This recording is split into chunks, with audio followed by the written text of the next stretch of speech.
श्रीगुरुभ्यो नमः। हरिः ॐ। अथ यमकभारतं ध्यायेत्तं परमानन्दं यन्मातापतिमयदपरमानन्दम् उज्झितपरमानन्दं पत्याद्याद्याश्रमैः सदैव परमानन्दम् यस्य करालोलं चक्रं कालः परः स हि करालोलम् यस्य गदा पवमानः संयो व्यासो भवत् सदा पवमानः यस्य रमानमनोगं जगृहे विश्वम्भरापि न मनोगं यस्य पुमानानन्दं भुङ्क्ते यद्धाम कपतिमानानन्दम् परमेषु यदा तेजः परमेषु चकार वासुदेवोजः मानधिबिभृत्सु मनो मानधिमासीन्न वासुदेवोजः सोजनिदेवक्यन्ते यस्मादनुकम्पनावदेवक्यन्ते अवदन् देवक्यन्ते भुवनं हि सुराः सदैव देवक्यन्ते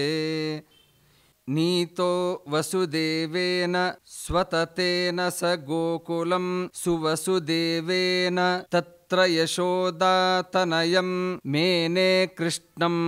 स्वकीयमवदातनयम् ववृधे गोकुलमध्यात् यो देवो विश्वमद्भुताकुलमध्यात् तत्र च पूतनिकायावधमकरोत् यन्निजाः सुपूतनिकायाः अधुनोच्छकटं लोली पादाङ्गुष्ठेन वातपेशशकटं लोली अतनोत् रक्षामस्य स्वाज्ञानात् गोपिका सदे रक्षामस्य मुखलालनलोलातन् मुखगं जगदचष्टसालनलोलातत नाध्यैन्मायामस्य जगत्प्रभोः स्वधिकततमायामस्य तस्य शुशर्माण्यकरोदरिणो गर्गः सदुक्तिकर्माण्यकरोत् अवदन्नामनमयं जगदादिं वासुदेवनामानमयम् तस्य सखा बलनामा ज्येष्ठो भ्रातात यन्निजा बलनामा यस्य च पर्यङ्कोऽयं पूर्वतनो विष्णुमजसपर्यङ्कोऽयम् तेन हतो वातरयस्तृणचक्रो नाम दितिसुतो वातरयः हरमाणो वालतमं स्वात्मानं कण्ठरोधिना वालतमम् सोवनिमध्ये रङ्गन् हरिधरयुग्बालरूपमध्ये रङ्गन् अमुषन्नवनीतमदः स गोकुले गोपिकासु नवनीतमदः तन्माता कोपमिता तमनुससारात्मवादवा कोपमिता जगृहे सा नमनं तं देवं तच्छिन्तयैव सानमनन्तम् अथ सान्तरितामानं विष्णुं विश्वोद्भवं सदान्तरितामानम् अनयद्दामोदरतां यो रमयत् सुन्दरीं निजमोदरताम् चक्रे सोऽर्जुननाशं प्राप्नोति च यत्स्मृतिः सदार्जुननाशं तौ च गतौ निजमोकस्तेनैव नुतेन यन्निजो निजमोकः अथ वृन्दावनवासं गोपाश्चक्रुर्जगत्क्षितावनवासं तत्र बकासुरमारः शौरिरभून् दैत्यसंश्रितासुरमारः अहनद्वत्सतनूकं योपाल्लोकं स्वयत्नवत्सतनूकं सोपाद्वत्सानमरः सहाग्रजो गोपवत्सवत्सानमरः स विभुः श्रीमानहिके ननर्तयस्य श्रमानमामानहिके अकरोन्नद्युतकान्तं कान्तं नीत्वोरगं सनाद्युतकान्तं हत्वा धेनुकमूढं बलात् प्रलम्भं चखेट् सधेनुकमूढं व्रजमावीदमृताशः पीत्वा वह्निं चरस्थिरादमृताशः गिरिणा रक्षापि कृता व्रजस्य तेन स्वरक्षरक्षापि कृता शक्राय व्यञ्जयता स्वां शक्तिं विश्वमात्मनाव्यञ्जयता रेमे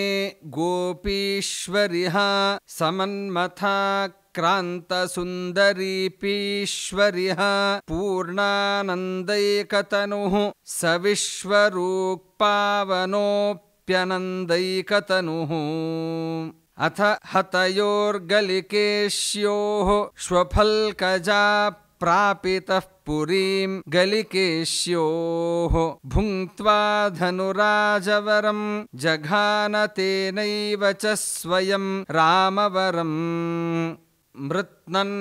गजमुग्रबलं सबलोरङ्गं विवेशश्रुतिमुग्रबलं हत्वा मल्लौ बलिनौकं च विमोक्षितौ ततौ लौ बलिनौ प्रादात् सान्दीपनये मृतपुत्रं ज्ञानदीपसन्दीपनये गुर्वर्थे ज्ञानतमः प्रभेदिता नित्यसंभृता ज्ञानतमः जित्वा मागधराजं तोषितमकरोत् सदात्मयोगधराजम् अनुकुर्वन् निजसदनं चक्रे रम्यां पुरीं सुबोध निजसदनम् प्रसभं सगजबलस्य क्षत्रस्योच्छैः समगध राजबलस्य मानं शिशुपालवरं हत्वा भैष्मीमवाप शिशुपालवरम् हंसो डिबकश्च पलावमुना संसूदितौ यवनकश्च पला कीर्तिर्विमला विरता प्रतता विश्वाधिपावनीला विरता सत्या जाम्बवतीर्या भार्या विन्दाद्या भानुसाम्बवतीर्याः प्रद्युम्नं मोदरतः प्रापज्येष्ठं हरिस्सुतं मोदरतः यत्परिवारत एषा जाता देवानृपात्मना रत एषाः यद्भरितं विषसर्पप्रभृतिध्वान्तं न मारुतिं विषसर्प येन हिडिम्बबकाद्या रक्षोधीशा निपातिता बबकाद्याः भीमे प्रीतिममेयां व्यञ्जयता तेनैव शेषपातिममेयाम् अथ कृष्णावरणे तान् प्राप्तान् राज्ञो शृणोत् सदा वरणे तान् द्रष्टुं यातः सबलस्तां चानैषीत् पृथा सुतांस्ततः सबलः तानिन्द्रस्थलवासांश्चक्रे कृष्णः परो निजस्थलवासान् स्वबलोद्रे चितमा नैर्जुगोपधर्मं च तैः पराचितमानैः वालिवधानुनयाय प्रणयी सख्यं सुसन्दधेनुनयाय वासवजेन विशेषात् तेनैव पुनर्नृजन्मजेन विशेषात् मातुः परिभवहान्यै राज्ञा द्युसदामितश्च परिभवाहन्यैः अभवन्नरकमुरारिर्यो वासीदत समस्तनरकमुरारिः नीतो दिवि देववरैरेमे सत्या समन्वितो देववरैः सर्वर्तुर्वने शशिना निशि सत्यां वासरे वने शशिना सुरतरुमापालिमतात् प्रकाशयन् शक्तिमात्मनः पालिमतात् सुरवरवीरेषु धरि प्रधानजीवेश्वरः परेषु धरि पुरमधियायारिधरि दत्त्वा भद्रां पृथा सुतायारिधरि शक्रपुरीमभियातः प्रादात् वह्नेर्वनं सतामभियातः शिवभक्तप्रवराद्यं पुमान् न सेहे गिरिशविप्रवराद्यं तं स्वात्मेन्द्रवरेण व्यधनोत् भीमेन धूतरुद्रवरेण यस्याज्ञा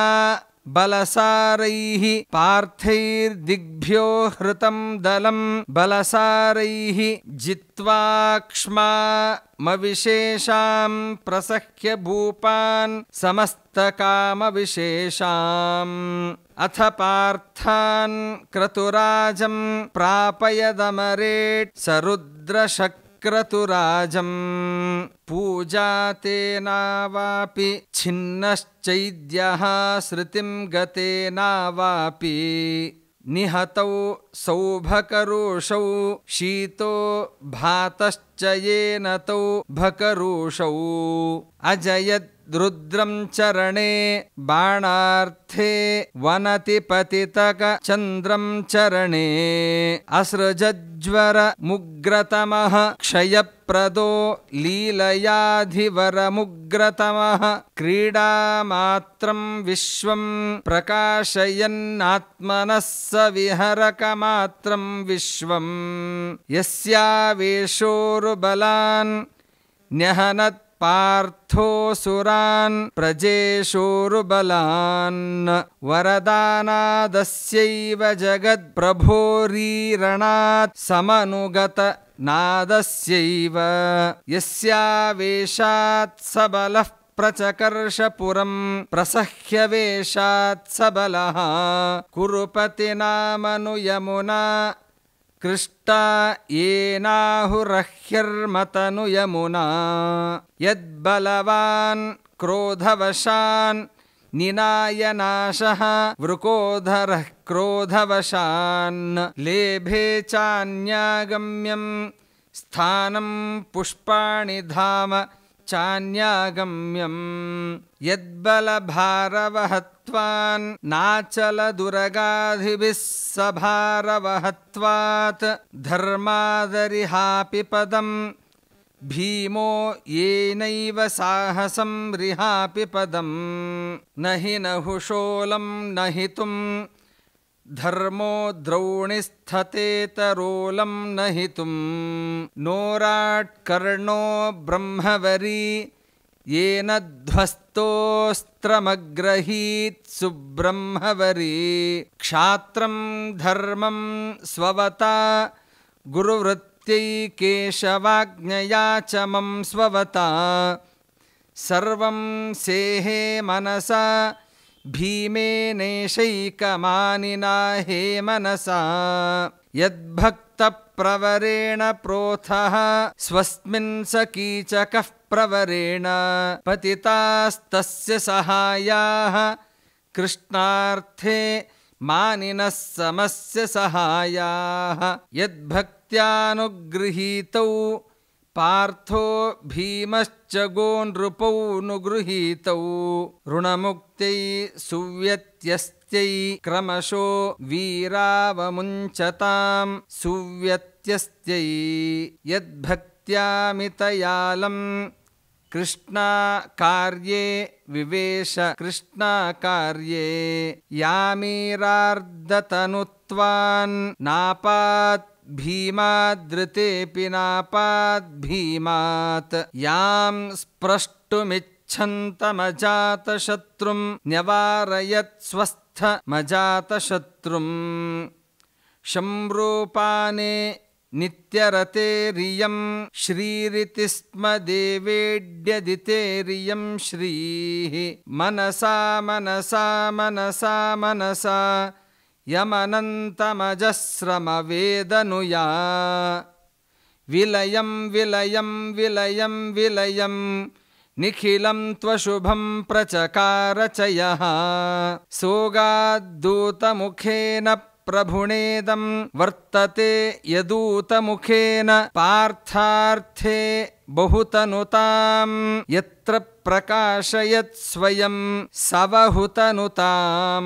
गुरुकर्णनदीजादीनवधि चक्षुर्बलेन जनदीजादी शक्त्या निजया परवान् स्वजनानुद्रेचयन्ननन्तया परवान् यस्य सुनीति सहायान् न रिपून् मेनेऽर्जुनः समेत सहायान् अकरोच्छासु परासु प्रततिं सेनासु धावनासु परासु येन जयद्रथमारः पार्थः शत्रूनवापतद्रथमारः यद्विरहादपि देहे सरथः शश्वत्स्थितेः सदादपि देहे यद्भरितो भरताभः प्रभुरम्भा भावितोऽभिभरताभः भीमोरभसाभिभवि प्रसभम्भा भाभिर्भूर्भसाभिभवि यदनुग्रहि पूर्णत्वात् भीमः सर्वानरी ननहि पूर्णत्वात् अदहद्बाहुबलेन क्रोधाज्ञावाहितान् निजाहुबलेन कृष्णाभिमाप्ततमः शीर्णं येन स्वकीयहृदयमाप्ततमः धृतराष्ट्रसुतानवधीत् भीमेन स्थापितो मनसि सुसुतानवधीत् भीमविपाटितदेहानदर्शयत् स्वानरीन् विपाटितदेहान् कृष्णाया हितकारी सम्यगीरप्रियः सदा हितकारी अत हरिणा पीतबलं द्रौणेरस्त्रं महारिणा पीतबलम् दधता वासो मरणं नीतं चक्रेऽभिमन्युजं सोमरणं तस्य च रक्षा सुकृता जनार्दनेनेश शेषकेक्षा सुकृता पार्थेषु प्रेमवता नित्यं भर्त्रा सुता सुविप्रेमवता ज्ञानं परमं प्रादात् भीष्मगतः श्रुतिविमोक्षचरणं प्रादात् पाण्डुसुतानामधिकं चक्रे वेदं गुणोत्तरं स्वनामधिकं तेनावापि सुजातैर्हरिमेधस्तुरगवर्तनेऽपि सुजातैः पाण्डुसुतैः सवसूकैः प्राप्तैर्व्यासात्मना च सुसवसूकैः तदनु स पाण्डुतनूजैरेमेक्ष्मां पालयन् सुपाण्डुतनूजैः अनुपमसुखरूपोजः परमश्रीवल्लभः सति खरूपोजः सुगतिं चरमामददा निजयोग्यां ज्ञानिसुततिं परमामददात् पार्थानां सयदूनां सपितृप्रेष्यादिनामिनां सयदूनां रेमे तत्रापि सुखी परमोऽनन्तो ननन्द तत्रापि सुखी प्राणेनेन्दिरया च प्रयुतो नित्यं नित्यं महागुणेन्दिरया च एवं सर्वाणि हरे रूपाणि श्रीपते सुपर्वाणि हरेः पूर्णसुखानि शुभान्ति प्रततानि निरन्तराणि शुभान्ति राम राम महाबाहो मायाते सुदुरासदा वादसाददको लोके पादावेव तवासजेत् जेत्सवा तव वेदापा के लोको ददसादवा दासरादुसुते यामा